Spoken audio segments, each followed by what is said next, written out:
porque es muy importante, es un paso trascendental en la vida del cristiano, el bautismo. Por eso que acá ellos han venido creyendo en que es importante esta práctica. Nahum y Andrea han traído a sus 2 niños para que sean presentados ante el Señor. Amén. No ante el pastor, no ante mi persona, sino ante el Señor, porque todo lo que hacemos acá es para honrar a Dios. Amén. Entonces vamos a orar por ellos y pedirle a Dios pues que guarde a estos niños y que sean de gran bendición. Amén.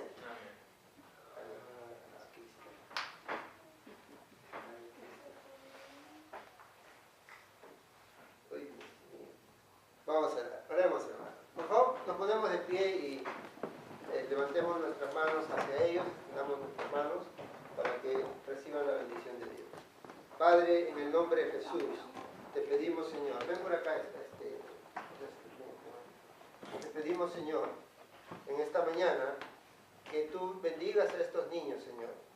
Que, Padre, sus padres también sean, Señor, portadores de tu palabra, que ellos puedan, Señor, cumplir con los preceptos de tu Biblia, en cuanto de tu palabra, Señor, de la Biblia, en cuanto a la crianza de sus hijos. Bendícelos, Señor.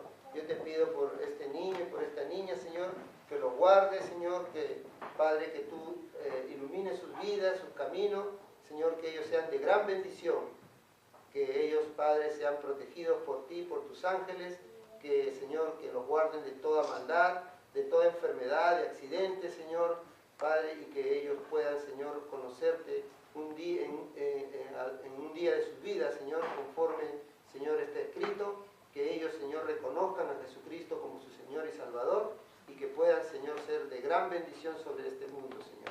Bendícelos, Señor, y te los ponemos ante tus manos, Señor, para que tú hagas conforme a tu voluntad, Padre.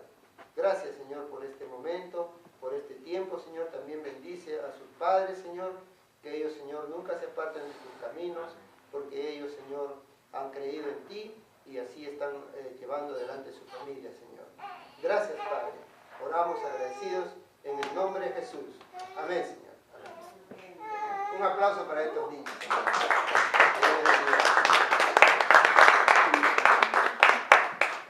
Bien, hermano. Muchas gracias.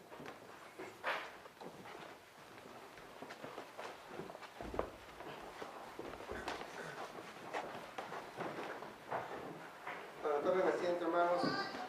Les invito a abrir sus Biblias en el libro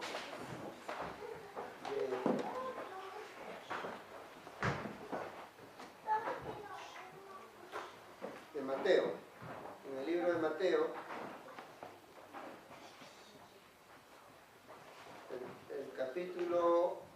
en el libro de San Marcos, el capítulo 10, del versículo 13 al 16. Vamos a leer la palabra. Marcos 10. Marcos 10. San Marcos 10, del 13 al 16.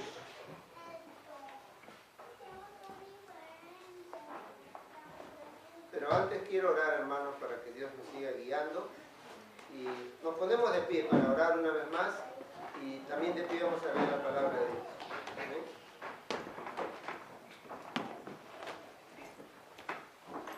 Padre nuestro que estás en los cielos, una vez más te damos gracias, Señor, por este día. Y Padre, pidiendo la bendición de tu Santo Espíritu para que nos guíe, Señor, en esta parte del servicio y podamos, Señor, entender lo que tú tienes para todos y cada uno de nosotros en este día. Gracias, Señor, te lo pedimos y te lo agradecemos en el nombre de Jesús. Amén, Señor. Bien, la palabra de Dios dice, hermano. Y le presentaban, de pie, hermanos, de pie, por favor, vamos a leer la palabra de pie. Disculpen si están cansaditos. Dice la palabra, dice, y le presentaban niños para que los tocase, y los discípulos reprendían a los que los presentaban. Viéndolo Jesús se indignó y les dijo, dejad a los niños venir a mí y no se lo impidáis, porque de los tales es el reino de Dios. De cierto os digo que el que no recibe el reino de Dios como un niño, no entrará en él. Y tomándolos en los brazos, poniendo las manos sobre ellos, los bendecía. Tomen asiento, hermano. Dios bendiga su palabra. Acá hay dos palabras que me llamaron mucho la atención, hermano. Que Jesús se indignó. ¿Y con quién se indignó? Con sus discípulos, ¿no? Porque ellos, cuando Jesús estaba desarrollando su ministerio, estaba enseñando, muy posible que la gente llevaba a sus niños, ¿no? Como ahora los hermanos han traído a sus niños, y por los discípulos, ¡ay no, que los niños van a molestar! Es como mis nietos, ¿no? Que están ahí, pero es parte de la dinámica del reino. Los niños tienen que estar presentes, hermano. Porque los niños escuchan la palabra de Dios. Ustedes escucharon el testimonio de Mirza, ¿no? Cómo que esa niñita, estando en el vientre, empezó a moverse como nunca cuando escuchó la palabra de Dios. Y los niños escuchan la palabra de Dios, hermano. ¿Qué pasa? Que los adultos pensamos que es cosa de adultos, pero también es para los niños. Entonces, y por eso se indignó Jesús. Se indignó, dice la Biblia, ¿no? No se alegró, no estuvo feliz, se indignó el Señor, ¿no? ¿Saben por qué? Porque los discípulos, hermanos, realmente no entendieron bien de qué se trataba el reino de Dios. Y eso siempre ha sido el gran problema, hermanos, de la iglesia cristiana. Y si hacemos un poco de memoria en el tiempo, por ejemplo, hay varios tipos de personas que no entendieron, ¿no? En primer lugar tenemos a Judas Iscariote, por ejemplo, uno de sus colaboradores de Jesús, ¿no? Judas Iscariote no llegó a entender bien de qué se trataba el reino de Dios. Miren, Judas Iscariote, hermanos, es un típico ejemplo de las personas que al principio se emocionan por Jesús, se emocionan por las promesas del reino, pero después cambian de actitud. Yo me estaba imaginando a Judas siguiéndolo a Jesús, wow, viendo todo lo que hacía Jesús, mirándolo a Jesús, pero al poco tiempo la avaricia hizo presa de él, lo invadió la avaricia a Judas Iscariote.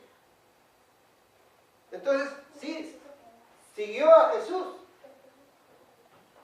¿no? Siguió escuchando sus mandamientos, sus enseñanzas, viendo su ministerio, pero ya invadido de avaricia. Para mí que había una especie de lucha interna en Judas, pero el diablo ganó, obviamente. Y el Señor lo sabía, hermano. El Señor no era ni un tontito, el Señor lo sabía. ¿Y qué pasó, hermanos, con Judas Iscariote? Todos sabemos la triste historia de él. Pero él, yo me imagino a Jesús, cuando estaba sanando enfermos, haciendo su fila, Judas estaría diciendo, wow, si acá cobramos unos cuantos denarios por cada consulta, pues sacaríamos más dinero, ¿no?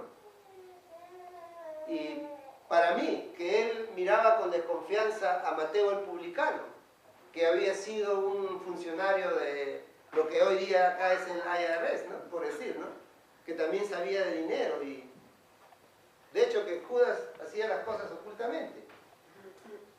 Entonces, hermanos, vemos que Judas es el ejemplo típico de las personas que buscan a Jesús por provecho propio, ¿no? Yo dije hace unos domingos que hay dos tipos de personas en cuanto a las cosas de Dios. Los que quieren lucrar con las cosas de Dios y aquellos que con su lucro quieren ayudar a las cosas de Dios. Solamente hay dos tipos de personas, ¿no? Entonces, en segundo lugar, hermanos, vemos a la madre de dos de los discípulos de Jesús, ¿no? A dos de sus apóstoles, acercándose al Señor para pedirles un favor. Vean en la Biblia, en San Mateo 20, versículo 20 al 28, cómo es que Jesús también... 20 al 28 del capítulo 10. No, de San Mateo 20, del 20 al 28. Capítulo 20, del versículo 20 al versículo 28. ¿Lo tienen, hermanos? Dice, entonces se le acercó la madre de los hijos de Zebedeo con sus hijos. postrándose ante él y pidiéndole algo. Él le dijo, ¿qué quieres? Ella le dijo, ordena que en tu reino se sienten estos dos hijos míos, el uno a tu derecha y el otro a tu izquierda. Entonces Jesús respondiendo dijo, ¿no sabéis lo que pedís? ¿Podéis beber del vaso que yo he de beber y ser bautizados con el bautismo con que yo soy bautizado? Y ellos le dijeron, podemos. Él les dijo, a la verdad de mi vaso beberéis, y con el bautismo con que yo soy bautizado, seréis bautizados. Pero el sentaros a mi derecha y a mi izquierda no es mío darlo, sino aquellos para quienes está preparados por mi Padre. Antes de eso Jesús estaba anunciando que iba a morir, pero que su reino sería eterno, que su reino no tendría fin. Entonces la mamá de ellos, antes de que se vaya el Señor, antes de que muera, dijo, bueno, me voy a asegurar para que a mis hijos les dé una buena colocación, un buen puesto. Pero la cosa el reino de Dios no es así, hermano. Jesús tuvo que soportar, ¿no?, el mal entendimiento de ellos. Dice, en tercer lugar, hermanos, tenemos a su cuate del alma, Pedro, ¿no?, a quien dejó la responsabilidad del liderazgo. Y obviamente sobre Pedro cayó la responsabilidad del liderazgo de la iglesia, hermanos. Miren en San Mateo 16, del 13 al 20. Quédense en Mateo nomás, con Mateo estamos trabajando muy bien. San Mateo 16, del 13 al 20 dice. Miren qué es lo que pasó con Pedro, hermanos. Wow, esto es sorprendente, ¿eh? Y es lo que la Biblia dice.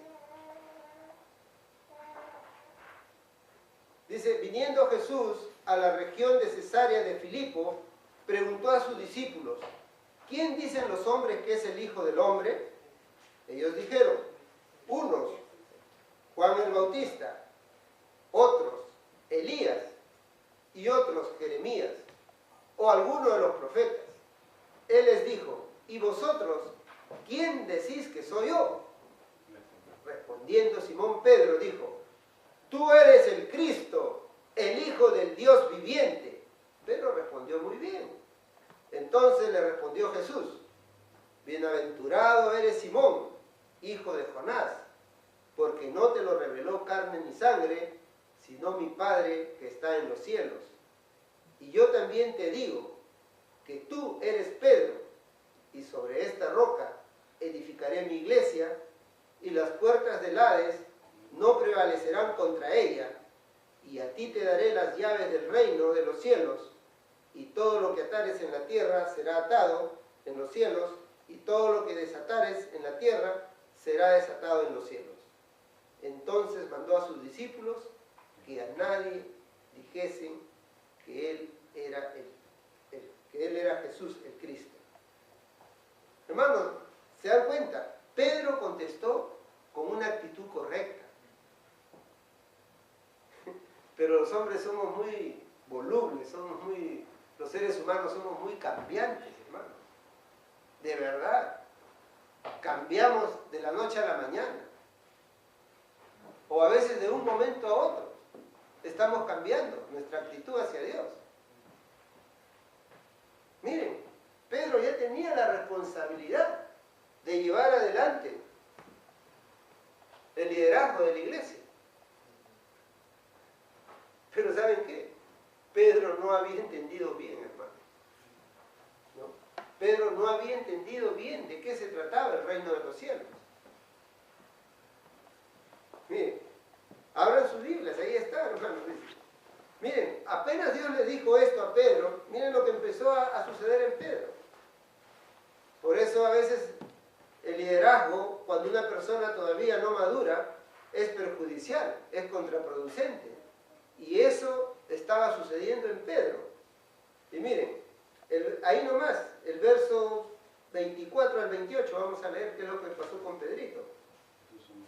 Miren, dice, entonces, estábamos en el capítulo 20, ¿correcto? 24, sí. Ya, el verso 24. Entonces Jesús dijo a sus discípulos, si alguno quiere venir en pos de mí, perdón.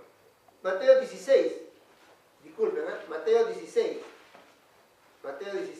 para ver qué es lo que pasó con Pedro. Mateo 16 es. 16 del 21 al 23 dice. Miren lo que dice, hermano. Dice, desde entonces comenzó Jesús a declarar a sus discípulos que le era necesario ir a Jerusalén y padecer mucho de los ancianos, de los principales sacerdotes y de los escribas, y ser ¿qué? Y ser muerto. Y resucitar al tercer día. Entonces Pedro, tomándolo aparte, comenzó a reconvenirle diciendo, Señor, ten compasión de ti, en ninguna manera esto te acontezca. Como él ya tenía el liderazgo, porque Jesús iba a partir, él se sintió con la autoridad de decirle, oh no Señor, yo no quisiera, en otro evangelio dice, mi vida voy a dar por ti, le dice al Señor, ¿no? Pedro era así, temperamental, ¿no? Entonces, hermanos, miren, entonces Pedro, tomándolo aparte, comenzó a reconvenirle diciendo, Señor, ten compasión de ti, en ninguna manera esto te acontezca. Pero él volviéndose dijo a Pedro, quítate delante de mí, Satanás, me eres tropiezo, porque pones la mira en las cosas de Dios y no en la de los hombres. ¿Se dan cuenta, hermanos? Ya tenía él el liderazgo, ya Pedro había sido embestido de esa responsabilidad. Pero Jesús le dice, quítate delante de mí, Satanás, le dice. Qué duro, ¿no? Porque se estaba oponiendo, quería obstruir lo que estaba escrito, lo que tenía que suceder. Jesús lo sabía desde el principio. Por eso los apóstoles en ese tiempo no entendieron bien cuál era la obra de Jesús. Y aún nosotros no la entendemos muy bien. Por eso que andamos como andamos, por eso que suceden las cosas que suceden. Porque no entendemos bien cuál es el ministerio de Jesús. Y cuál es el poder de él, hermanos. ¿No? Entonces, pero hermanos, si bien es cierto que aún sus apóstoles no entendieron bien, lo que sigue, en el verso siguiente, del 24 al 28, Jesús se dirige para los que empiezan a entender bien. Cuando uno empieza a entender bien de qué se trata el reino de los cielos, hermanos, no es fácil, como les dije en estas dos últimas semanas. Verso 24 al 28 dice, entonces Jesús dijo a sus discípulos, si alguno quiere venir en pos de mí, niéguese a sí mismo y tome su cruz y sígame, porque todo el que quiera salvar su vida la perderá, y todo el que pierda su vida por causa de mí la hallará. Porque ¿qué aprovechará al hombre si ganare todo el mundo y perdiere su alma? ¿O qué recompensa dará el hombre por su alma? Porque el Hijo del Hombre, ¿no?, vendrá en la gloria de su Padre con sus ángeles, y entonces pagará a cada uno conforme a sus obras. De cierto os digo, que hay algunos de los que están aquí que no gustarán la muerte hasta que hayan visto al Hijo del Hombre viniendo en su reino. ¿Se dan cuenta, hermanos? O sea, ¿cuál es la dinámica? A pesar de tus problemas, a pesar de las circunstancias adversas, a pesar de la oposición, yo dije, no hay retroceso en la obra de Dios, hermano. No hay retroceso. Alguien me dijo un día, Isaac, una vez que estás en la obra de Dios, no hay marcha atrás. Ya no puedes salir. Es como entrar a la mafia. Disculpen la comparación, ¿no? Es como entrar a la mafia.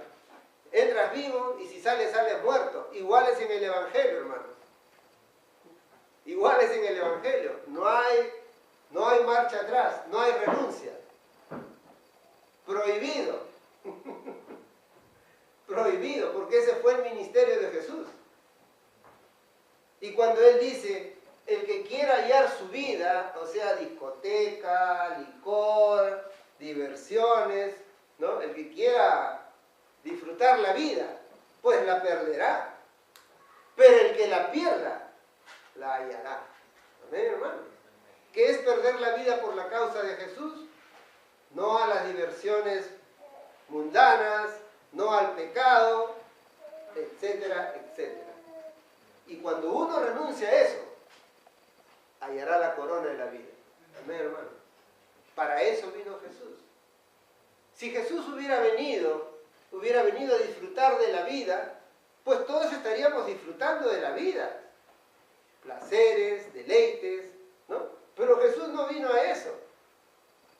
Jesús vino a rescatarnos, como decía la canción, no a través de satisfacciones terrenales del cuerpo, de la carne, sino a través de una relación espiritual con Dios. Y Él es el intermediario, como dice 1 Timoteo 2:5, que Él es el único mediador entre Dios y los hombres. Jesucristo hecho hombre, es el único mediador, hermano. Acá no vale ninguna virgen. La Biblia en ningún momento dice que la salvación viene a través de un santo, de un apóstol, ni de una virgen. Jesús dijo, yo soy la verdad, ¿no? Yo soy el camino, la verdad y la vida. Nadie viene al Padre si no es por mí. Él no dijo ni mi mamá, ni mi papá, ni San José, ni la Virgen María. Dijo, sino por mí. Amén. Esa es la salvación, hermano. Esa es la salvación. Y a mí me gusta este pasaje, hermano, lo voy a repetir nuevamente, cuando Él dice, ¿no? Cuando Él dice, en el verso 16, del 24 al 28, en el último dice, ¿no? De cierto os digo, que hay algunos de los que están aquí que no gustarán la muerte hasta que hayan visto al Hijo del Hombre viniendo en su reino. Amén. Hermano, pero ¿qué tenemos que hacer para ver eso? Apartarnos de los placeres de la carne, obviamente. No te está diciendo no comas, no tomes, no. Está diciendo no al pecado, hermano. No al pecado. Eso es lo que dice Jesús, ¿no? El que quiera hallar su vida, ¿no? La va a perder. El que quiera darle rienda suelta a sus instintos, va a perder la vida. Por eso dice, el que quiera venir en pos de mí, tome su cruz y sígame. ¿Y cuál es la cruz del creyente, hermano? Es su cuerpo. Es lo que el cuerpo quiere hacer. Amén. Es lo que la carne desea hacer. Esa es nuestra cruz. Eso es lo que tenemos que arrastrar, hermanos, y seguir a Cristo. No es fácil. No es fácil. Pero para Dios no hay nada imposible. En cuarto lugar, hermanos, en cuarto lugar, en cuanto a las personas que no entienden bien la obra de Dios, en cuarto lugar están todos los pobladores de la tierra. Todos estamos involucrados. San Mateo 24, busquen San Mateo 24, del 37 al 39. Jesús estaba explicando acerca de los tiempos del fin. Y por ahí uno le preguntó, ¿no? Señor, pero danos una señal, algo pues como para entender, para saber, ¿no? Entonces miren, hermano. 37, ¿no? Sí, Mateo 24, del 37 al 39. Y Él les explica, les dice, miren lo que les dice el Señor. Mas como en los días de Noé, dice, así será la venida del Hijo del Hombre. Porque como en los días antes del diluvio, estaban comiendo y bebiendo, casándose y dando en casamiento, hasta que Noé entró en el arca. ¿Y qué más dice? Y no entendieron, hasta que vino el diluvio y se los llevó a todos. Así será también la venida del Hijo del Hombre. Qué interesante que vuelve a decir, y no entendieron. Yo expliqué también de que cómo es que uno llega a ser hijo de Dios, es creyendo, por fe, amén. Y después que tú crees, vas a entender. Pero la gente quiere entender para poder creer. Y la dinámica del reino de los cielos es a la inversa de lo que el hombre piensa. Tenemos que creer primero, creer en Jesucristo, que Él es el Salvador, que solamente a través de Él podemos encontrar la salvación. Y que no hay otro, ni lo habrá, ni lo hubo. dice, ¿no? Y no entendieron. O sea, podemos llegar a creer, pero si no entendemos, de nada nos va a servir, hermano. De nada nos va a servir. Yo les dije, ¿no? Apocalipsis 3:5, ¿no? Que puede ser borrado nuestro nombre del libro de la vida. Cuando tú crees en Jesús, tu nombre es inscrito en el libro de la vida. Pero si no entiendes, tu nombre va a ser sacado, va a ser borrado del libro de la vida, ¿no? Entonces, ¿por qué? Porque el creyente, hermanos, no es de que ya acepté a Cristo y me quedo sentado, ¿no? Esperando el momento, no, hermano. Tenemos que, por gracia, la gracia nos obliga, si realmente hemos sido salvos, la gracia nos impulsa, nos hace hablar, nos hace abrir nuestra boquita. Por más poquito que sepamos del Evangelio, vamos a hablar de Jesús. Si es que realmente hemos recibido la gracia de Dios. Porque la gracia no es para guardarla, sino es para compartirla. No es para acumularla. Es para difundirla, hermano. Esa es la gracia de Dios. Por gracia habéis sido salvos, ¿no? Y eso es lo que Dios ha puesto en el corazón de muchas personas y empiezan a hablar de Jesucristo. Sin necesidad de ser predicadores, de tener experiencia, ni de tener preparación, empezamos a hablar de Jesucristo. Sí, es cierto, cuando uno abraza un ministerio se necesita preparación, porque hay que, dice la Biblia, hay que presentar defensa del Evangelio. Ahora, sobre todo, que hay tantas interpretaciones muy venidas a menos, ¿no? Mucha gente está cada día más confusa acerca de cuál es la verdadera iglesia, cuál es la verdadera religión, mucho más que antes. Mucha confusión. Si aún en los tiempos de Jesús la gente no entendía, después de ver que Él resucitaba muertos, de ver que sanaba enfermos, que daba comida a miles de personas, y no entendían. Imagínense ahora cómo está la situación. Por eso, lo más seguro para entender la palabra de Dios es la Biblia, hermano. ¿Amén? Es la palabra de Dios. Y no salirnos de acá de la palabra de Dios, ¿no? Yo no estoy consultando otros libros, y Dios lo sabe, hermano. Yo solamente oro y le pido a Dios que me dé el mensaje del día. Y solamente me involucro en la palabra de Dios. Sí, he leído muchos libros, he leído muchas obras, pero yo las paso por el filtro de la Biblia. Y no las obras tienen que ser, y no la Biblia tiene que ser filtrada por los libros. Hermano, si tú sabes la Biblia, vas a llegar a pasarle por este filtro. Este es el filtro perfecto, hermano. Amén. Porque si no va a haber más confusión cada día. Va a haber más confusión. Entonces, de eso se trata, hermano. Que la gracia nos haga hablar. Que la gratitud que tenemos a Dios nos haga compartir el mensaje de salvación. Amén. Y esta mañana, hermanos, Dios ha puesto en mi corazón hacer una oración todos, para que nuevamente el Señor venga a nuestras vidas y refresque nuestro espíritu. Amén. Para que podamos seguir adelante, avanzando en sus caminos y ser de bendición por donde vayamos. Amén, hermano. Nos ponemos de pie. Vamos a orar. Vamos a orar. Todos cerraron nuestros ojos, hermanos. Oramos y vamos a pedir al Señor que refresque nuestro espíritu, que nos dé nueva vitalidad para seguir en sus caminos. Amén, hermanos. Amén. Padre nuestro que estás en los cielos, te damos gracias, Señor, por este mensaje, por tu palabra, Señor. Te pedimos, Señor, perdón por nuestros pecados, Señor. Reconocemos que tú eres Dios, que tú eres el Señor, el autor de nuestra vida, Señor. Y te pedimos perdón, Señor, por todo lo malo que hemos hecho. Ya no queremos ofenderte más, Señor. Queremos que entres en nuestra vida. Realmente que podamos entender, Señor, quién eres tú. Que podamos entender realmente, Señor, qué es lo que tú quieres de nosotros, Señor. Padre, una vez más, Señor, decimos que somos tus hijos. Que hemos aceptado a Cristo en nuestro corazón.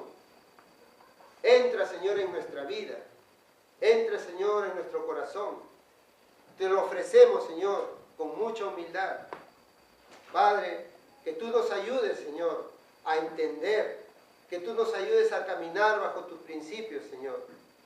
Porque los días son malos, Señor. Ayúdanos, Padre, a entender, por favor, Señor. A reconocer, Señor, que estamos por malos caminos, Señor. A reconocer, Señor, que tú eres el único Salvador. Tú eres Jesucristo, que vino, Señor, a morir por nosotros en la cruz, que vino a rescatar nuestras almas y que resucitó